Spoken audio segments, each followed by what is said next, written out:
मोठ्या लोकांनी घेतलं असेल तरी देखील सरकारने कुठल्याही लाडक्या बहिणीपासून वसुली केली नाही। उलट ज्या लाभार्थ्यांच्या ही बाब लक्षात आली ते स्वतःहून आपलं माघार घेत आहे आणि हळूहळू ही संख्या जी अपात्र लाभार्थीची होती ते स्वतःहून कमी करत आहे।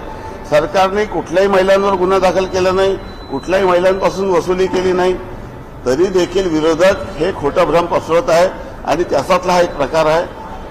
ज्या दिवशी शासन निर्णयामध्ये सुधारणा होईल, ज्या दिवशी शासन निर्णयामध्ये कुठलाही बदल होईल तेव्हा ही बाब वेबसाईटमध्ये येईल आणि जेव्हा ती वेबसाईटमध्ये आली तेव्हा त्या संदर्भामध्ये आपण प्रश्न विचारला तर ते योग्य आहे।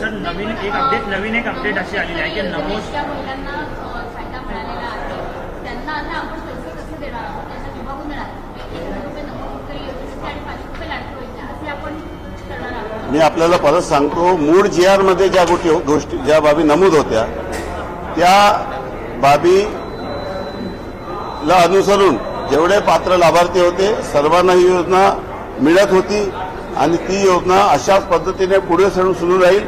किंबहुना जे ₹21,000 सरकारने आश्वासन दिलं होतं, आपल्या सर्वांना कल्पना आहे की दरवर्षी महाराष्ट्र सरकार जमामध्ये वाढ होते।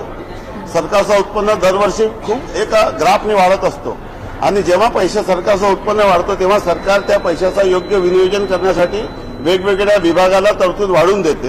त्या धर्तीवर जेव्हा सरकारचा महसुली जमामध्ये ज्या पद्धतीने वाढ होईल त्यानुसार नमो शेतकरी सन्मान योजना असो, संजय गांधी निराधार योजना असो, लाडकी बहीण योजना असो, या सर्व योजनेच्या लाभार्थ्याला टप्प्याटप्प्याने जे वचने सरकारने निवडणुकीच्या पूर्वी महाराष्ट्राच्या जनतेला दिली होती ते वचने पूर्ण करण्याच्या दृष्टीने शासन प्रयत्न करेल।